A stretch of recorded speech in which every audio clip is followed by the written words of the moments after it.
हरि ओम तत्सत। अध्यात्म रामायण किष्किंधा कांड पंचम सर्ग।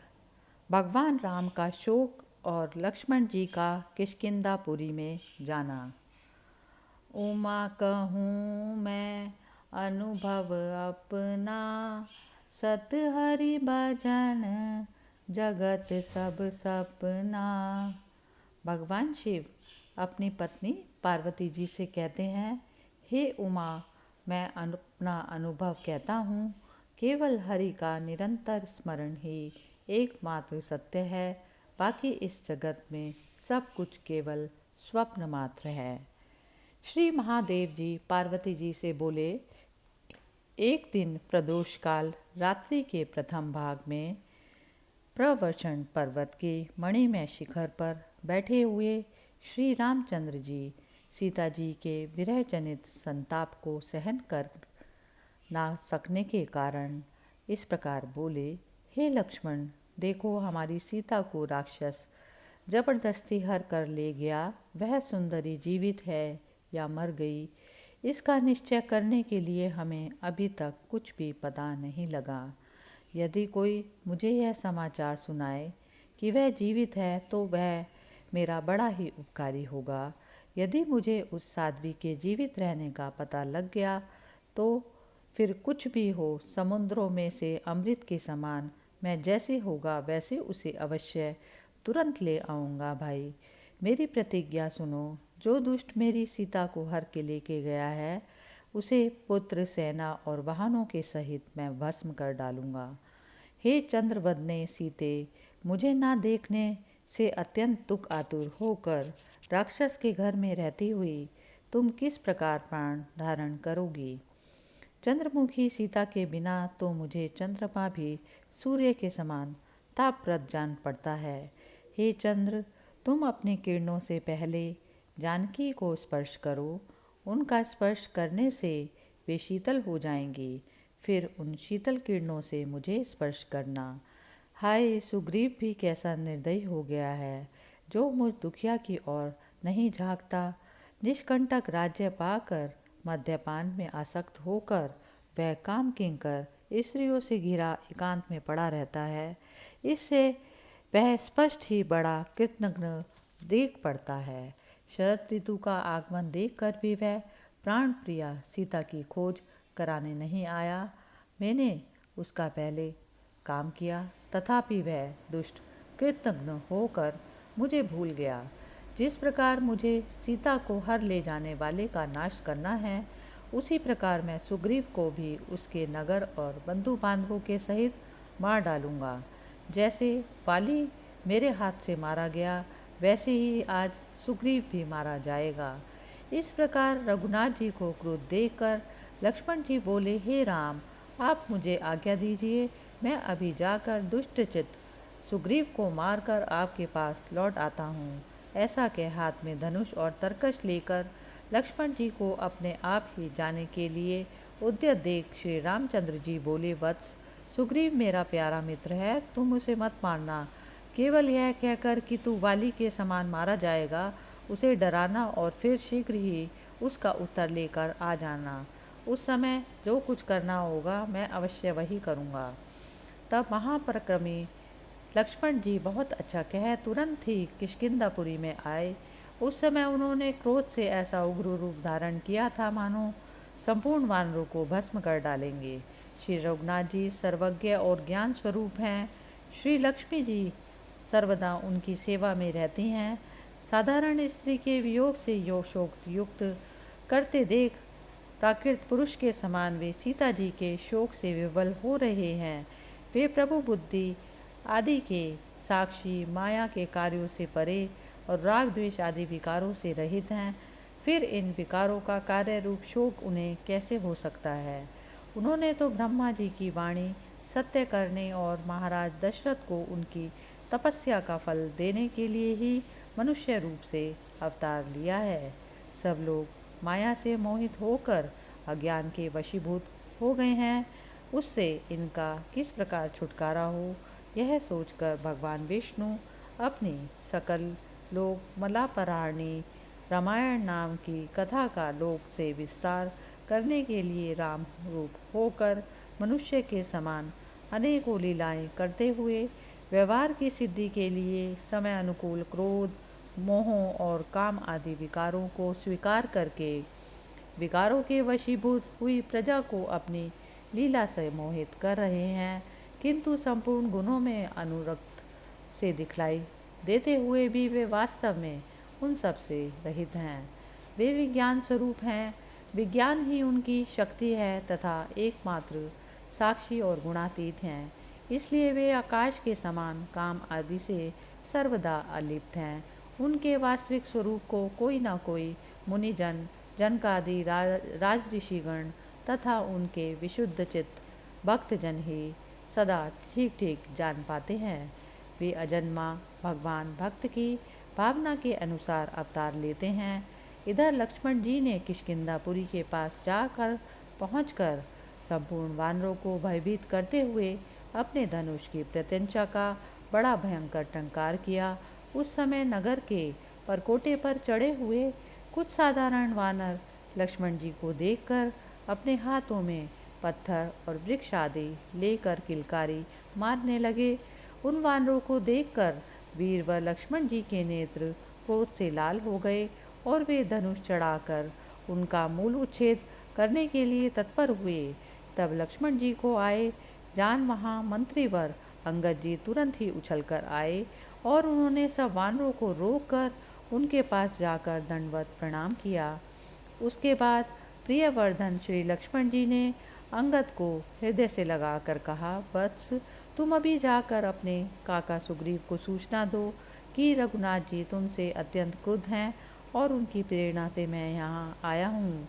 यह सुनकर अंगद जी ने बहुत अच्छा कह तुरंत ही सारा समाचार सुग्रीव जी को सुना दिया और बोला कि लक्ष्मण जी क्रोध से नेत्र लाल किए बाहर नगर के आपके द्वार पर खड़े हैं। यह सुनकर वानर राज सुग्रीव बड़ा ही भयभीत हुआ।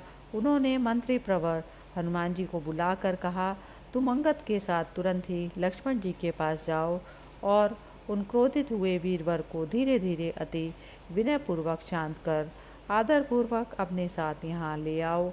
इस प्रकार हनुमान जी को भेजकर कपिराज सुग्रीव ने तारा से कहा, हे अनघे, तुम आगे जाकर अपनी मधुर वाणी से वीर व लक्ष्मण को शांत करो और जब वे शांत हो जाएं, तब उन्हें अंतःपुर में लाकर मुझसे मिलाओ। यह सुनकर तारा बहुत अच्छा कह बीच की ड्योढ़ी में आ गई।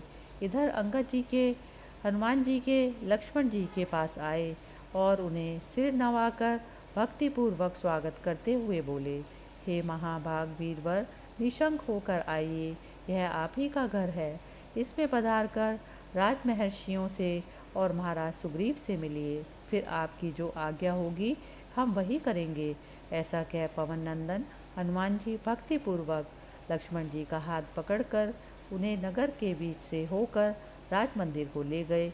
तब लक्ष्मण जी मार्ग में जहाँ तहाँ यूथपति वानरों के महल देखते हुए इंद्र भवन के समान अति शोभायमान राजभवन में पहुँचे।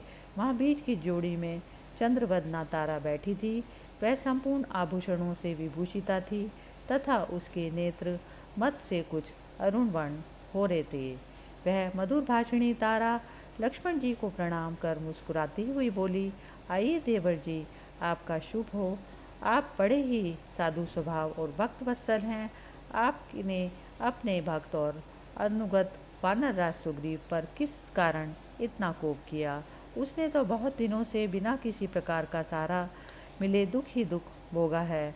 अब आप लोगों ने ही उसे बड़े दुख के समूह से निकाला है। आप ही की कृपा से महामति सुग्रीव को यह सुख देखने में आया है। वह जाति का वानर है, इसलिए कामासक्त होकर श्री रघुनाथ जी की सेवा में उपस्थित नहीं हुआ। हे प्रभु, अब शीघ्र ही विविध देशों से बहुत से वानर आने वाले हैं। हे रघुश्रेष्ठ, अब दिशा विदिशाओं से महापर्वत के समान बड़े बड़े डील वाले असंख्य वानरों को लाने के लिए 10 सहस्र बंदर भेजे गए हैं। सुग्रीव स्वयं जाकर उन सब वानर यूथपतियों के द्वारा दैत्य दल का संहार अवश्य करेगा और स्वयं रावण का वध करेगा। वह कपिश्रेष्ठ आज ही आपके साथ श्री रघुनाथ जी की सेवा में उपस्थित होगा। चलिए अंतपुर में पधारिए। वहाँ सुग्रीव अपने पुत्र, स्त्री और सुदृढ़ से घिरा हुआ बैठा है। उससे मिलकर उसे अभयदान दीजिए और अपने साथ ही श्री रामचंद्र जी के पास ले आइए। तारा का वचन सुनकर लक्ष्मण जी का क्रोध थोड़ा सा शांत हुआ और वह अंतपुर में जाकर वानरराज सुग्रीव के पास गए। सुग्रीव अपनी भार्या रूमा को गले लगाए पलंग पर पड़े थे।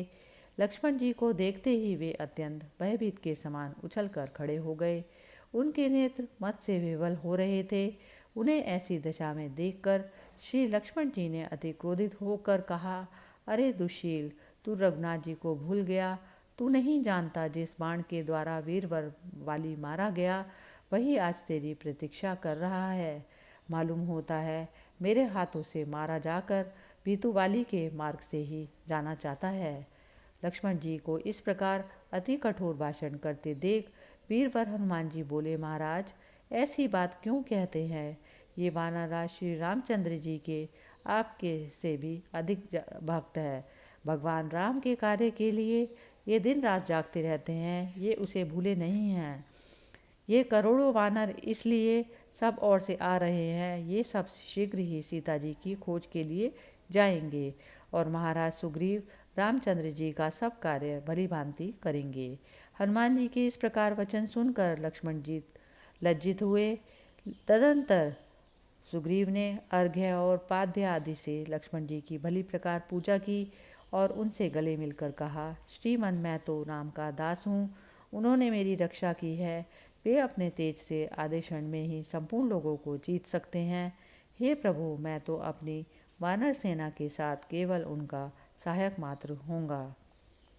मुझसे भला उनका क्या कार्य सिद्ध होगा? वे तो स्वयं ही सर्व सामर्थ हैं। तब लक्ष्मण जी ने भी सुग्रीव से कहा, हे महाभाग, मैंने भी प्रणय कोपवश आपसे जो कुछ अनुचित कहा है वह मुझे क्षमा करे। भगवान राम वन में अकेले ही हैं और वे श्री जानकी जी के विरह से अति व्याकुल हैं, अतः हम आज ही वहाँ चलेंगे। तब वानरराज सुग्रीव ने कहा कि ठीक है। लक्ष्मण जी के सहित रथ में चढ़े और वानरों के साथ श्री रामचंद्र जी के पास चले। उस समय उनकी सवारी की अपूर्व शोभा थी। भेरी और मृदंग आदि नाना प्रकार के बाजे बज रहे थे तथा बहुत से रीछ वानर श्वेत छल और चमर लिए उनके अत्यंत सुशोभित कर रहे थे। इस प्रकार वानरराज सुग्रीव बड़े ठाट बाट से नील अंगद और हनुमान आदि मुख्य मुख्य वानरों के साथ श्री रघुनाथ जी के पास चले। इति श्री मद अध्यात्म रामायणे उमा महेश्वर संवादे किष्किंधा कांडे पंचम सर्ग समाप्त। मंगल भवन अमंगल हारी द्रवौ सुदशरथ अजीर बिहारी। जय श्री राम। हरि ओम तत्सत। अध्यात्म रामायण किष्किंधा कांड षष्ठ सर्ग। सीता जी की खोज, वानरों का गुहा प्रवेश और स्वयं प्रभा चरित्र। जेहि के जेहि पर सत्य सनेहु, सोते ही मिलाई ना कछु संदेहु। सत्य को कोई छिपा नहीं सकता, सत्य का सूर्य उदय जरूर होता है।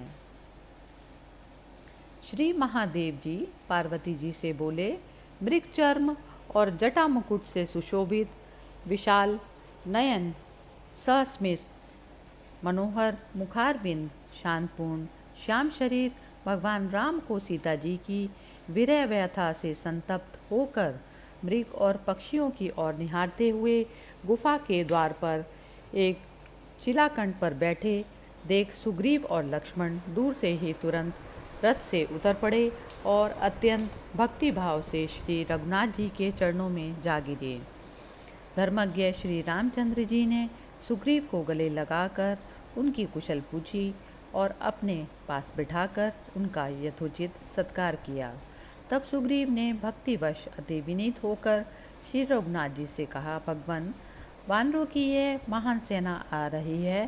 प्रभु, हिमालय आदि कुल पर्वतों पर उत्पन्न हुए सुमेरु और मंदारचल के समान डील डौल वाले भिन्न भिन्न द्वीप, नदी तट और पर्वतों के ऊपर रहने वाले तथा पर्वत के समान अगणित विशालकाय वानर आ रहे हैं। ये सभी देवताओं के अंश से उत्पन्न हुए हैं। ये इच्छा अनुसार रूप धारण कर सकते हैं और युद्ध करने में भी अति कौशल हैं। हे प्रभु, इनमें से किन्हीं में से 1, किन्हीं में से 10 और किन्हीं में से 10,000 हाथियों का बल है तथा किन्हीं के बल का तो कोई परिमाण ही नहीं है। देखिए, कोई कज्जलगिरी के समान काले हैं, कोई सुवर्ण के समान सुनहरे हैं, किन्हीं का मुख रक्त वर्ण है और किन्हीं के शरीर पर बड़े बड़े बाल हैं। कोई शुद्ध स्फटिक मणि के समान दिखाई पड़ते हैं और कोई राक्षस जैसे मालूम पड़ते हैं। ये सभी वानर युद्ध के लिए अति उतावले हैं, इसलिए गरजते हुए इधर उधर दौड़ रहे हैं। हे प्रभु, ये सब आपकी आज्ञा का पालन करने वाले और फल मूल आदि ही खाने वाले हैं। इनके निर्वाह के लिए आपको कोई चिंता नहीं रखनी पड़ेगी। ये रीछों के अधिपति जामवान बड़े ही वीर और बुद्धिमान हैं। ये 1 करोड़ भालुओं के युद्धपति हैं और मेरे मंत्रियों में अग्रणीय हैं। अपने महान बल और पराक्रम के लिए सर्वत्र विख्यात ये परम तेजस्वी पवन पुत्र हनुमान जी हैं। ये बुद्धिमानों में श्रेष्ठ और मेरे प्रमुख मंत्री हैं।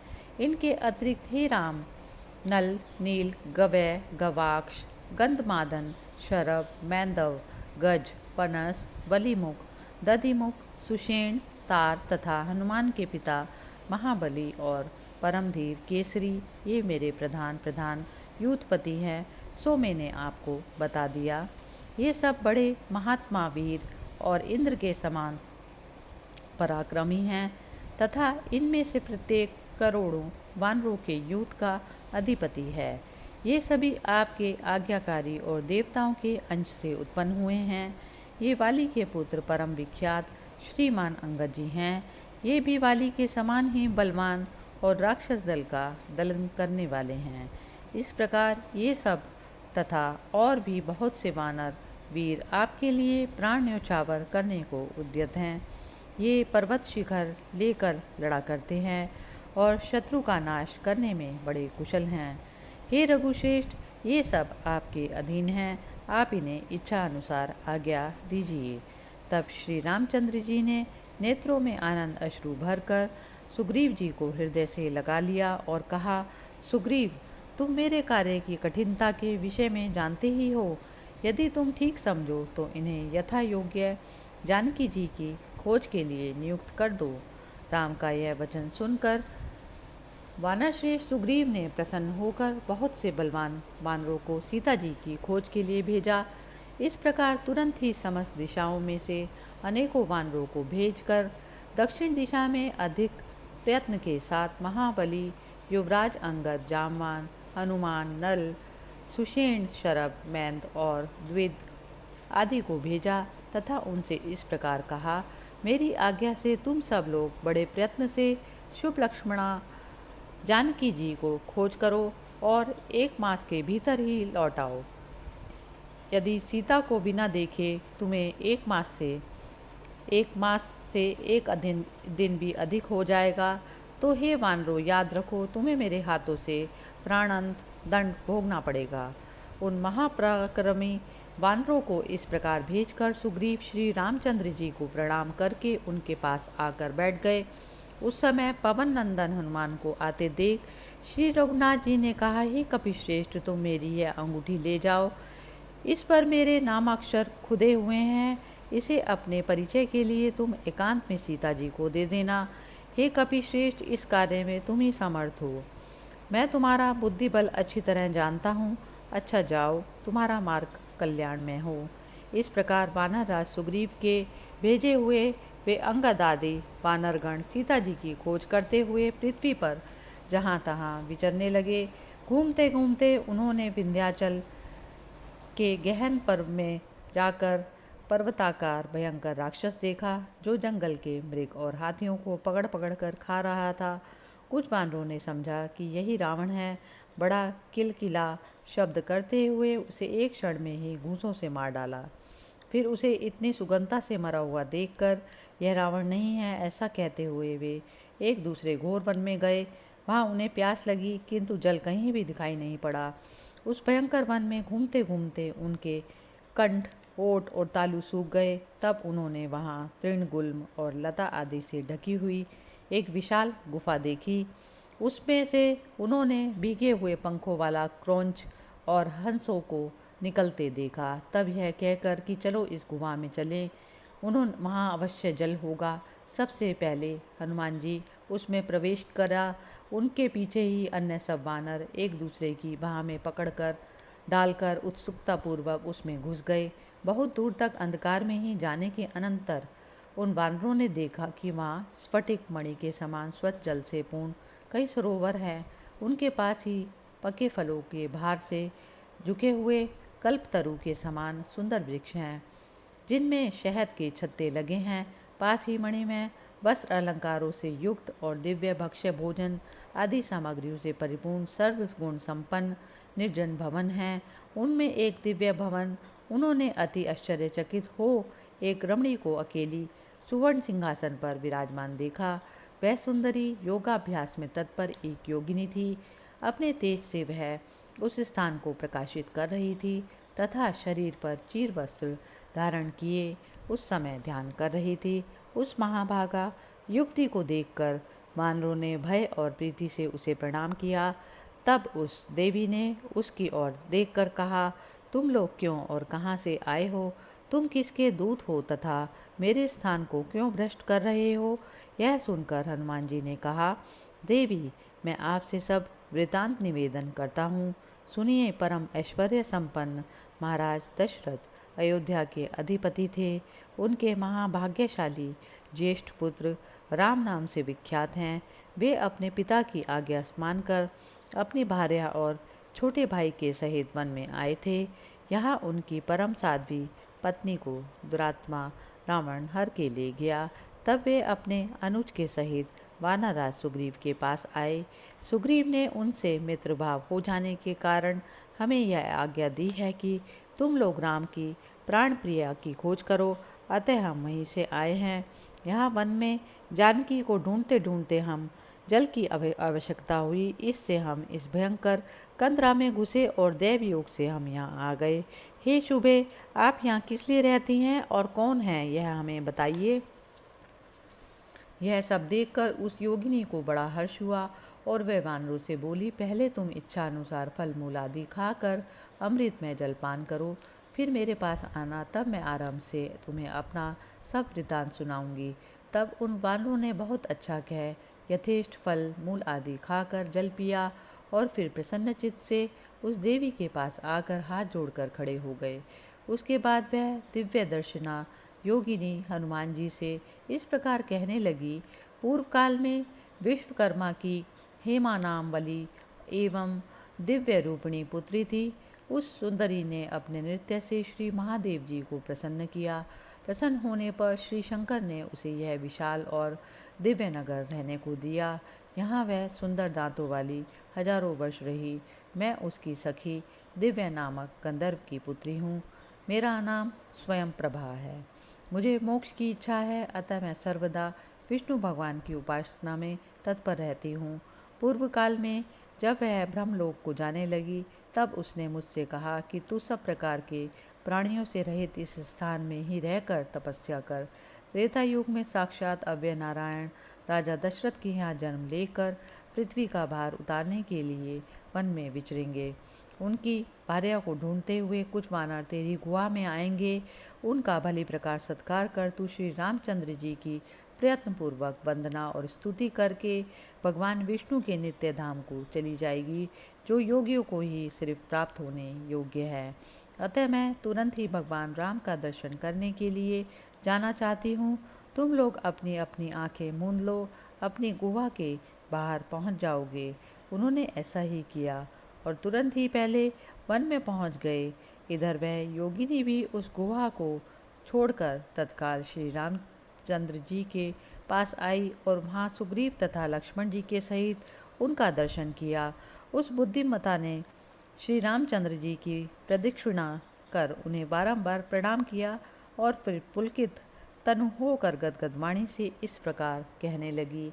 हे राजा अधिराज, मैं आपकी दासी आपके दर्शनों के लिए यहाँ आई हूँ।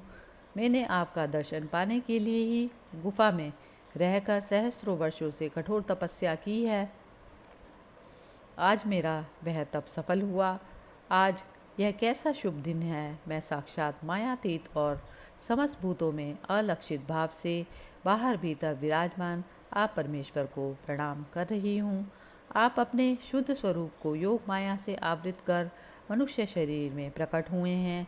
अतः जिस प्रकार मायिक रूप धारण करने वाले मायावी को साधारण पुरुष नहीं देख सकते, उसी प्रकार आपके शुद्ध स्वरूप को अज्ञानी लोग नहीं देख सकते। हे भगवान, आपने भगवान भक्तों के भक्ति योग का विधान करने के लिए ही अवतार लिया है। मैं तमोगुणी बुद्धि वाली आपको कैसे जान सकती हूँ। हे रघुशेष, संसार में जो कोई आपका परम तत्व जानते हैं, वे उसे भले ही जाना करें। मेरे हृदय भवन में तो सदा आपका ही रूप विराजमान रहे। हे राम, आज मुझे आपके उन मोक्षदायक चरण कमलों का दर्शन हुआ है जो संसार रूपी सरिता से पार करने वाले और सन्मार्ग का ज्ञान कराने वाले हैं। हे आदि पुरुष, जो मनुष्य धन, पुत्र, कलत्र और विभूति आदि के मत से उन्मत्त हो रहा है, वह आपकी स्तुति नहीं कर सकता, क्योंकि आप तो अकिंचनों के ही सर्वस्व हैं, जो गुणों की पहुँच से बाहर निष्कंचनों के धन अपने आत्मस्वरूप में ही रमण करने वाले और स्वरूप से निर्गुण तथा आरोप से सगुण हैं। उन आपको मैं बारंबार प्रणाम करती हूँ। मैं आपको काल रूप से सबका नियंता, आदि मध्य और अंत से रहित, सर्वत्र समान भाव से व्याप्त तथा परात्पर पुरुष मानती हूँ। हे देव, मानव चरित्रों का अनुकरण करते हुए जो आप लीलाएं करते हैं, उनका मर्म कोई नहीं जान सकता। प्रभु, आपका न कोई प्रिय है, न अप्रिय है और न उदासीन। आपकी माया से जिसके अंतःकरण आवृत हैं, वे ही लोग अपनी अपनी भावना के अनुसार आपको वैसा दिखते हैं। आप अजन्मा, अकर्ता और ईश्वर हैं। आपके जो देव, त्रियक और मनुष्य आदि योनियों में जन्म और कर्म होते हैं, वह आपकी महान लीला ही है। कहते हैं आप अविनाशी ईश्वर ने अपनी कीर्ति फैलाकर कथा श्रवण की सिद्धि के लिए ही अवतार लिया। कोई यह भी कहते हैं कि कौशलाधीशपति महाराज दशरथ को उनकी तपस्या का फल देने के लिए आपने जन्म लिया। किन्हीं लोगों का कहना है कि आप कौशल्या जी की प्रार्थना से प्रकट हुए और कुछ लोगों का ऐसा मत है कि ब्रह्मा जी की प्रार्थना करने पर भूमि के भारभूत राक्षसों का नाश करने के लिए ही आप सर्वव्यापक रूप होते हुए भी मनुष्य रूप में अवतीर्ण हुए हैं। हे रघुनंदन, जो लोग आपकी कथाओं को सुनेंगे या कहेंगे, वे अवश्य ही संसार सागर को पार करने के लिए नौका रूप आपके चरण कमलों का दर्शन करेंगे। हे देव, मैं आपकी माया के गुणों के वशीभूत हूँ, फिर उन गुणों से अत्यंत पृथक और उनके आश्रय रूप आपको मैं कैसे जान सकती हूँ। ऐसे ही वाणी के विषय न होने के कारण मैं आप विभु की स्तुति भी कैसे कर सकती हूँ। अतः भाई लक्ष्मण और सुग्रीव के सहित आप धनुर्धारी रघुश्रेष्ठ को मैं केवल प्रणाम करती हूँ। उसके इस प्रकार स्तुति करने से प्रणत पापापहारी श्री रघुनाथ जी अति प्रसन्न हुए और उस अनन्य भक्ता योगिनी से बोले, तेरी हार्दिक इच्छा क्या है।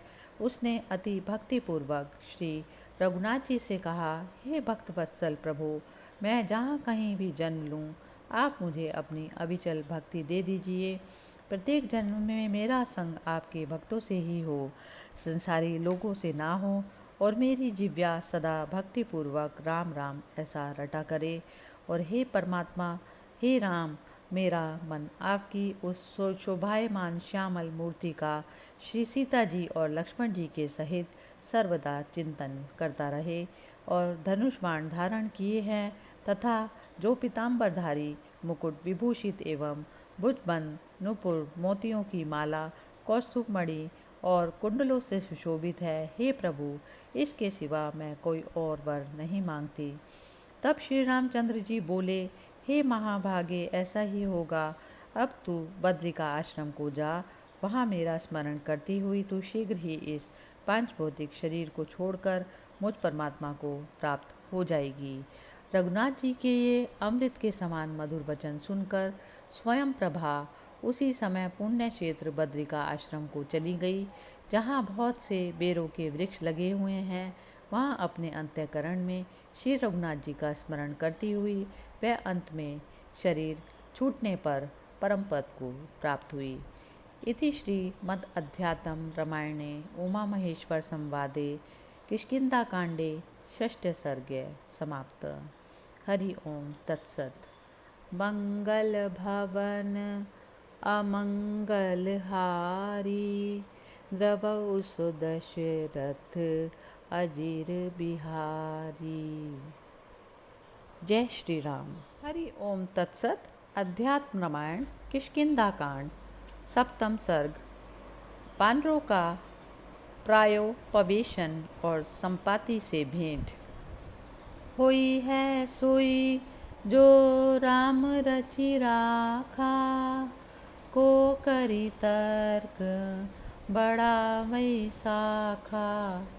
जो भवभान श्री रामचंद्र ने पहले से ही रच रखा है, वही हमारे साथ होगा और हमारे कुछ करने से वह बदल नहीं सकता। श्री महादेव जी पार्वती जी से बोले, सीता जी की खोज से थके हुए वानरगण उस गुइया के समीप सघन वृक्षों वाले स्थान पर बैठकर सीता जी को ना पाने के कारण मोहित होकर आपस में सोचने लगे। उस समय वानर श्रेष्ठ अंगद जी ने कुछ वानरों से कहा, मालूम होता है इस कंदरा में घूमते घूमते हमारा 1 मास अवश्य पूरा हो गया, परंतु अभी तक हमें सीता जी नहीं मिली। हम वानरराज सुग्रीव की आज्ञा का पालन नहीं कर सके। अब यदि हम किष्किंधापुरी को लौट चले तो वे हमें अवश्य मार डालेंगे। उसके बाद अपने शत्रु के पुत्र मुझे तो वह इस मिश से अवश्य ही मार डालेंगे। मुझ में उसका प्रेम कहाँ हो सकता है। मेरी रक्षा तो श्री रामचंद्र जी ने ही की है। अब मुझसे श्री रघुनाथ जी का कार्य नहीं सदा, अतः मेरा वध करने के लिए उस दुरात्मा सुग्रीव को निश्चय ही यह अच्छा बहाना मिल जाएगा। वह पापात्मा अपने बड़े भाई की पत्नी को, जो उसकी माता के समान है, भोगता है। अतः हे वानर श्रेष्ठो, मैं अब उसके पास तो जाऊंगा नहीं, किसी न किसी उपाय से यहीं अपने जीवन का अंत कर दूंगा। इस प्रकार उन्हें नेत्रों में जल भरे देखकर कितने ही प्रमुख वानरों को बड़ा खेद हुआ और उन्होंने आंखों से आंसू भरकर युवराज से कहा, आप इतना शोक क्यों करते हैं? हम सब आपके ही प्राणों की रक्षा करेंगे और निर्भय होकर इस गुफा में रहेंगे। इसमें जो नगर है वह अमरावती पुरी के समान समस्त सुख सामग्रियों से संपन्न है। इस प्रकार उनके आपस में धीरे धीरे कहे हुए ये शब्द नीति निपुण श्री हनुमान जी के कानों में पड़े तो उन्होंने अंगद जी को हृदय से लगाकर कहा, अंगद, तुम ऐसी चिंता क्यों करते हो? तुम्हें किसी प्रकार की दुर्भावना नहीं रखनी चाहिए। तुम तारा के अत्यंत लाडले लाल हो, अतः महाराज सुग्रीव को भी तुम बहुत प्रिय हो और श्री रामचंद्र जी की तो तुम में नित्य प्रति लक्ष्मण जी से भी अधिक प्रीति बढ़ती जा रही है। इसलिए तुम्हें श्री रघुनाथ जी या राजा सुग्रीव से किसी प्रकार का कोई भी भय नहीं होना चाहिए और फिर मैं भी सब प्रकार से तुम्हारा हित करने में तत्पर हूँ। अतः हे वत्स, तुम किसी ऐसी वैसी बात की चिंता मत करो और इन वानरों ने जो कुछ कहा कि गुहा में किसी प्रकार का खटका ना होगा, सो त्रिलोकी में ऐसी कौन सी वस्तु है जो भगवान राम के बाणों के लिए अभेद्य हो। हे कपि श्रेष्ठ, जो वानरगण तुम्हें यह बुरी सलाह दे रहे हैं, वे भी अपनी स्त्री और बालकों को छोड़कर तुम्हारे साथ कैसे रह सकेंगे। इसके सिवा बेटा, एक अत्यंत गुप्त रहस्य और बताता हूँ, सावधान होकर सुनो। भगवान राम कोई साधारण मनुष्य नहीं है। वे साक्षात निर्विकार नारायण देव हैं। भगवती सीता जी जगन मोहिनी माया हैं और लक्ष्मण जी की त्रिभुवनाधार साक्षात नागनाथ शेष जी हैं। ये सब ब्रह्मा जी की प्रार्थना से राक्षसों का नाश करने के लिए माया मानव रूप से उत्पन्न हुए हैं। इनमें से प्रत्येक त्रिलोकी की रक्षा करने में समर्थ हैं। हम सब भी वैकुंठ लोक में रहने वाले भगवान विष्णु के पार्षद हैं। जब परमात्मा ने अपनी इच्छा से मनुष्य रूप धारण किया तो हम भी उन्हीं की माया शक्ति से वानर रूप से उत्पन्न हो गए। पूर्व काल में हमने तपस्या द्वारा श्री जगदीश्वर की आराधना की, तब उन्हीं की कृपा से हम उनके पार्षद हुए। अब भी हम माया की प्रेरणा से उन्हीं की सेवा करते हुए अंत में फिर वैकुंठ में जाकर आनंद पूर्वक उन्हीं के साथ रहेंगे। इस प्रकार अंगद जी को ढाढ़स बधाकर वे सब विंध्याचल पर्वत पर चले गए और फिर धीरे धीरे श्री जानकी जी को खोजते हुए दक्षिण समुद्र के तट पर महेंद्र पर्वत की पवित्र तराई में पहुँचे। वहाँ पहुँचने पर वे अपार अगाध और भय को बढ़ाने वाले समुद्र को देखकर भयभीत हो गए और एक दूसरे से कहने लगे कि अब क्या करना चाहिए। अंगद आदि समस्त महापराक्रमी वानर अति चिंताग्रस्त होकर समुद्र तट पर बैठ गए और आपस में सलाह करने लगे। अहो, वन में घूमते घूमते हमें 1 मास तो उसी गुफा में बीत गया, परंतु रावण अथवा जनक नंदिनी सीता को हम अभी तक नहीं देख सके। राजा सुग्रीव बड़ा दुर्दंड है, वह हमें निसंदेह मार डालेगा।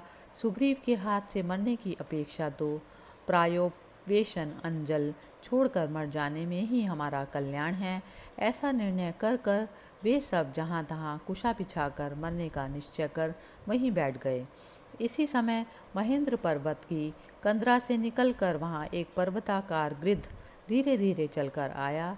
उन बड़े बड़े वानरों को प्रायोपवेशन के लिए बैठे देख वह मंद स्वर में कहने लगा, आज मुझे एक साथ ही बहुत सा भक्ष्य प्राप्त हो गया। अब मैं इन सबको नित्य प्रति क्रमशः एक एक करके खाऊंगा। गिद्ध के वचन सुनकर ये समस्त वानर भयभीत होकर कहने लगे, अहो, निसंदेह अब यह गिद्ध तो हम सबको खा ही जाएगा। हे वानरेश्वर गण, हमसे ना तो भगवान राम का ही कुछ काम सधा और ना सुग्रीव का, और अपना ही कुछ हत हुआ। इसलिए अब हम व्यर्थ ही इसके हाथ से मरकर यमलोक को जाएंगे। धर्मात्मा जटायु धन्य है, जिस बुद्धिमान ने श्री राम के कार्य में अपने प्राण दे दिए। उस शत्रु दमन ने वह मोक्ष पद प्राप्त कर लिया जो योगियों को भी दुर्लभ है। वानरों के कहे हुए इस वाक्य को सुनकर संपाति बोला, हे कपिश्रेष्ठ गण, आप लोग कौन हैं जो आपस में मेरे कानों को अमृत के समान प्रिय लगने वाला मेरा भाई जटायु का नाम ले रहे हैं। आप मुझसे किसी प्रकार का भय ना करके अपना वृतांत कहिए। तब श्रीमान अंगद जी ने उठकर उस गिद्ध के सामने आकर बोले, दशरथ कुमार श्री रामचंद्र जी का भाई लक्ष्मण और प्राण प्रिया सीता के सहित घोर दंडकारण्य में विचर कर रहे थे। वहीं उनकी साध्वी भार्या सीता को दुरात्मा रावण हर के ले गया। जिस समय राम और लक्ष्मण मृगया के लिए गए हुए थे, उसी समय वह उन्हें जबरदस्ती ले गया। उस समय वे हा राम कहकर रोने लगी। उनका शब्द सुनकर महाप्रतापी पक्षीराज गिद्धवर जटायु ने रघुनाथ जी के लिए रावण से घोर युद्ध किया, किंतु अंत में वे महाबलवान वीरवर रावण के हाथों से मारे गए। फिर स्वयं श्री रामचंद्र जी ने उनका दाह संस्कार किया और उन्होंने तत्काल भगवान से राम में लीन होकर सायुज्य मोक्ष प्राप्त किया।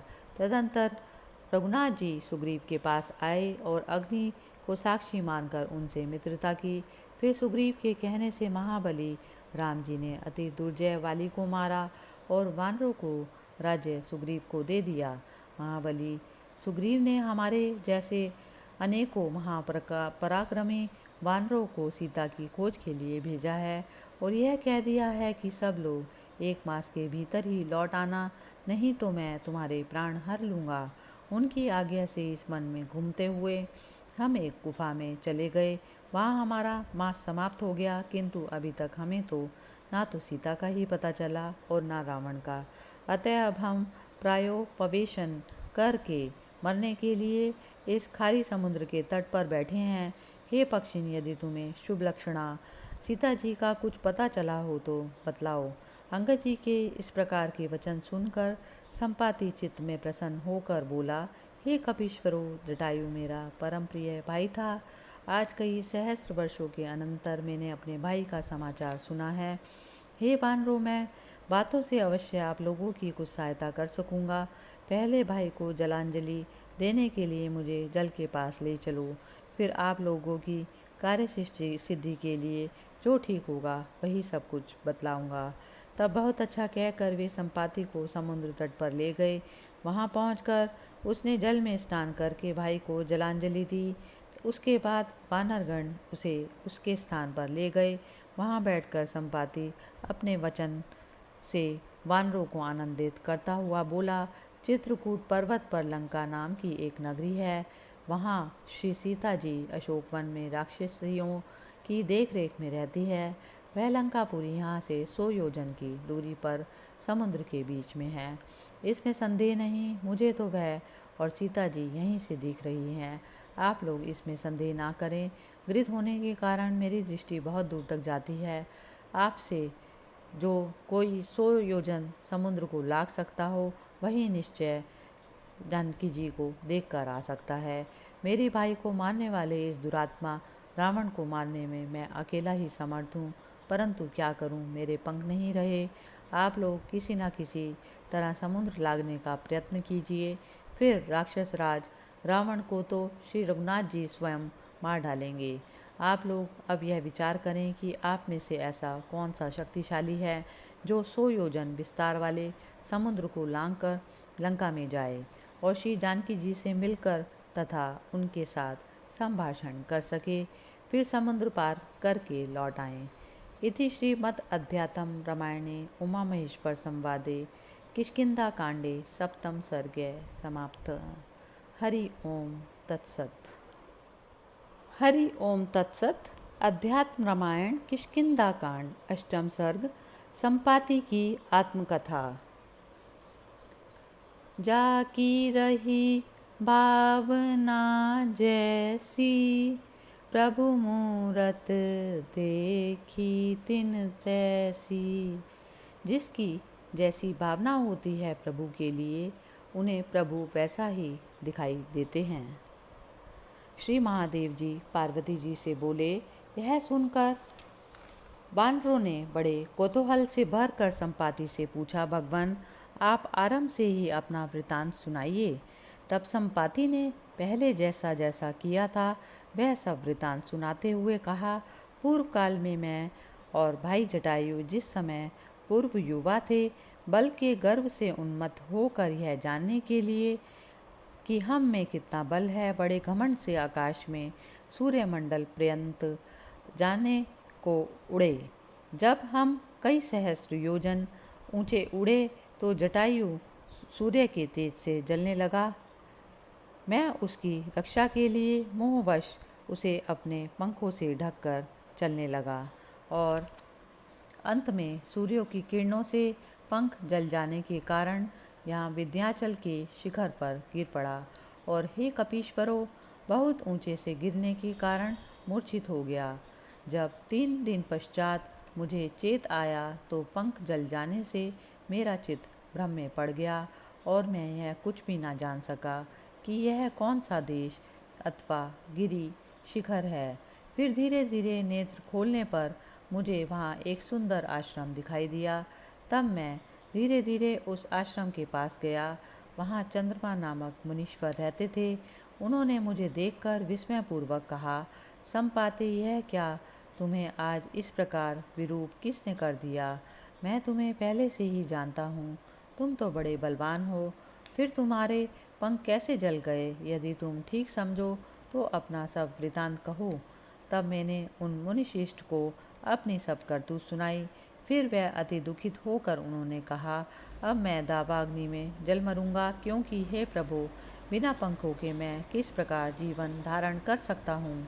मेरे इस प्रकार कहने पर मुनिवर दयावश नेत्रों में जल भरकर मेरी ओर देखते हुए बोले, बच्चा, अब तुम मेरी बात सुनो।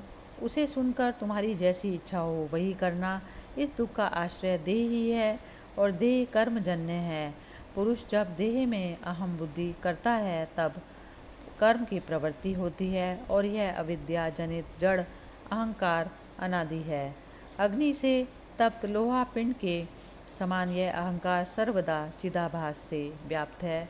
उस चिदाभास विशिष्ट अहंकार का देह से तादात्म्य होने के कारण देह चेतना युक्त होता है। अहंकार के कारण ही आत्मा को मैं देह हूँ या बुद्धि होती है और उसी के कारण यह सुख दुख आदि का देने वाला जन्म मरण रूप संसार प्राप्त होता है। निर्विकार आत्मा के साथ देह के इस मिथ्या तादात्म्य से ही जीव सर्वदा यह संकल्प करके कि मैं देह हूँ और कर्मों का निश्चय करने वाला हूँ, नाना प्रकार के कर्म करता है और विवश होकर उनके फलों से बंधता है और इस प्रकार पाप पुण्य के वशीभूत होकर सदा ऊंची नीची योनियों में भ्रमता रहता है। वह ऐसे संकल्प करने लगता है कि मैंने यज्ञ दान आदि बहुत से पुण्य कर्म किए, अतः मैं निश्चय ही स्वर्ग में जाकर सुख भोगूंगा। ऐसे अध्यास से वह वहाँ चिरकाल तक महान सुख भोगता है और अंत में पुण्य क्षय हो जाने पर प्रारब्ध की प्रेरणा से इच्छा न करते हुए भी नीचे गिरता है। पहले वह चंद्रमंडल पर गिरता है, वहाँ से चंद्र रश्मियों के द्वारा कोहरे के साथ पृथ्वी पर आकर बहुत दिनों तक वीर्य आदि में धान्यों में रहता है। फिर वह भक्ष्य भोज्य लेह और चोष्य 4 प्रकार के अनुरूप से पुरुषों द्वारा खाया जाता है और वीर्य रूप में परिणित होता है। उसके बाद वह उसके द्वारा ऋतुकाल में स्त्री की योनि में डाला जाता है। योनि में स्थित रज से मिलकर वह एक ही दिन में झिल्ली से लिपटे हुए कलल के रूप में परिणित होकर कुछ कठिन सा हो जाता है। फिर 5 रात्रि में बुदबुदाकार हो जाता है और 7 रात्रि बीतने पर मांसपेशी के समान अंडकार हो जाता है। 15 दिन के भीतर उस पेशी में रुधिर बच जाता है और 25 रात्रि के पश्चात उसमें अंकुर उत्पन्न होने लगते हैं। 1 मास हो जाने पर उसमें एक एक करके क्रमशः ग्रीवा, सिर, कंधे, रीढ़ की हड्डी और पेट, ये 5 अंग उत्पन्न हो जाते हैं। फिर 2 महीने के बाद हाथ पांव, पसलियाँ, कमर और घुटने बन जाते हैं। इस क्रम में कभी भेद नहीं पड़ता। इसी क्रम से 3 महीने में उसकी अंगों की संधियाँ और 4 महीने में समस्त अंगुलियाँ उत्पन्न हो जाती हैं। 5 मास होने पर नाक, कान और नेत्र बनते हैं तथा 5वें मास में ही दंतावली, नख और गुह्य स्थान भी उत्पन्न होते हैं।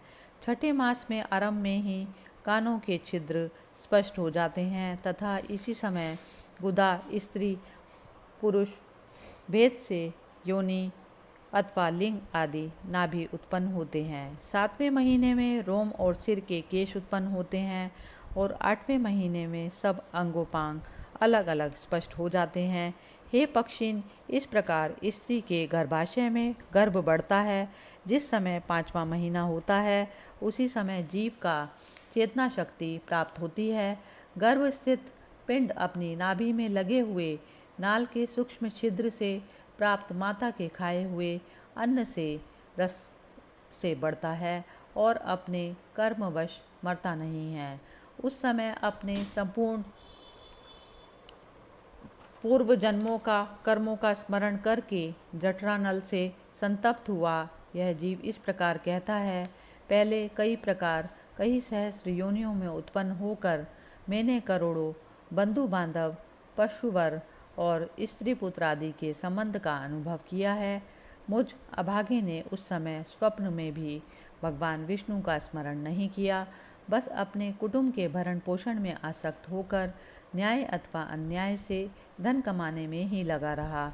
अब उसका फलस्वरूप यह अति महान गर्भ दुख भोग रहा हूँ और इस नश्वर देह को नित्य सा समझकर इसकी तृष्णा में फंसा हूँ। मैं सदा अकार्य कर्म ही करता रहा, कभी अपना हित साधन नहीं किया, अतः अपने कर्मानुसार मैं इसी बहुत से दुख भोगता रहा। अब ना जाने इस नरक तुल्य गर्भ से मैं कब निकलूँगा, फिर तो मैं सर्वदा श्री विष्णु भगवान की ही उपासना करूँगा। ऐसी ही चिंता करते करते वह जीव योनि यंत्र से पीड़ित होता हुआ अति कष्ट से जन्म लेता है, जैसे कोई पापी जीव नरक से निकलता है। उस समय यह दुर्गंधित वर्ण से गिरे हुए एक कीड़े के समान होता है। फिर इसे बाल्यादि अवस्थाओं के क्लेश भोगने पड़ते हैं। इस प्रकार सभी देहधारियों को ये कष्ट उठाने पड़ते हैं।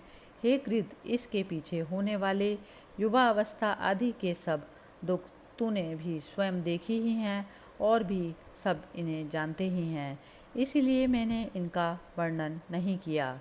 इस प्रकार मैं देह हूँ। इस अभ्यास से उत्पन्न देह अभिमान के कारण जीव को नरक, गर्भावास आदि अनेक दुख उठाने पड़ते हैं।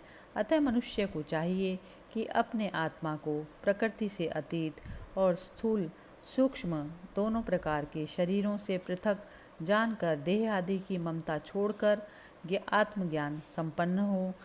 आत्मा को सर्वदा जागृत और अवस्थाओं से रहित सत चित स्वरूप तथा शुद्ध बुद्ध और शांत रूप जाने। चेतन स्वरूप आत्मा का ज्ञान हो जाने पर जब अज्ञान जनित मोह नष्ट हो जाता है तो फिर यह देह प्रारब्ध कर्म के वेग से रहे अथवा जाए, योगी को किसी प्रकार का अज्ञानजन्य सुख दुख नहीं होता।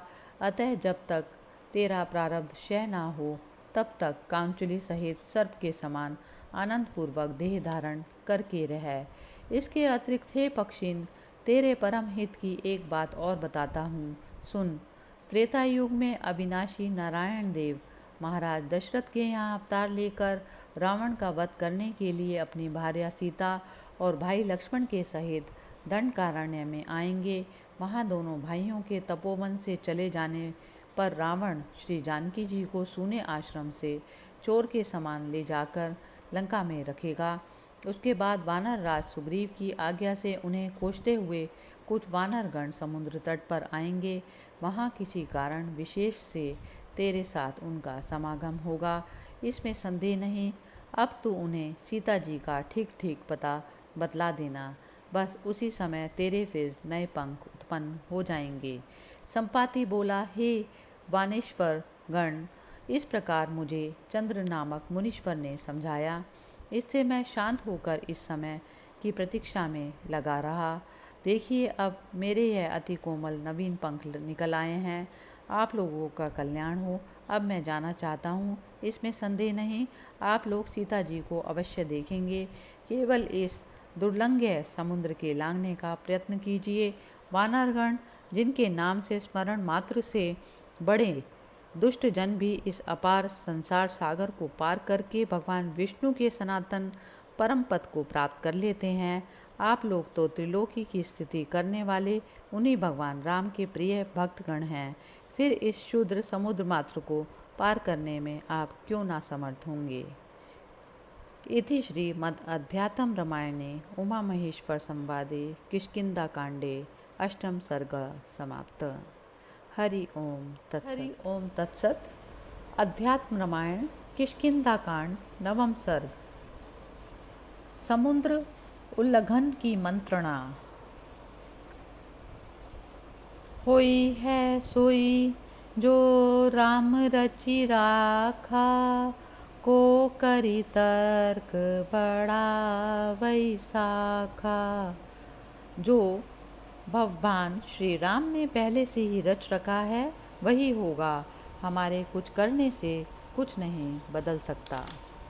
श्री महादेव जी पार्वती जी से बोले, घृतराज संपाति के आकाश मार्ग से चले जाने पर सीता जी के दर्शनों के लिए अति उत्कंठित वानरगण उनका पता लग जाने के कारण अत्यंत हर्षित हुए, किंतु जब उन्होंने नाकों और भंवर आदि के कारण अत्यंत भयंकर उत्ताल तरणों से उछलते हुए तथा आकाश के समान दुर्लंघ्य समुद्र की ओर देखा तो वे आपस में कहने लगे, हम इसे किस प्रकार पार कर सकेंगे। तब अंगद जी ने कहा, हे वानर श्रेष्ठ गण, सुनिए, आप लोग सभी अत्यंत बलवान शूरवीर और पराक्रमी हैं। अतः आप में से ऐसा कौन है जो समुद्र लाग कर राजकार्य संपन्न करे। मैं निसंदेह इस समस्त वानरों का प्राणदान करने वाला होगा। अतः जो महाबलवान वीर ऐसा हो वह शीघ्र ही मेरे सामने आए। इसमें कोई संदेह नहीं, वही संपूर्ण वानरों की, सुग्रीव की और स्वयं भगवान राम की भी रक्षा करने वाला होगा।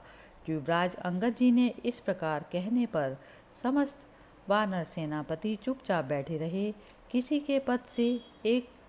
किसी के भी मुख से एक शब्द भी ना निकला। परस्पर एक दूसरे का मुख ताकते रह गए।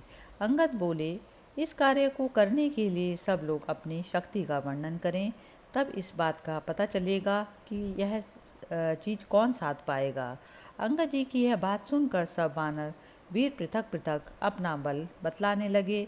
उनमें से एक एक ने 10 योजन लेकर क्रमशः 10-10 योजन अधिक जाने तक का सामर्थ्य अपनी बताई।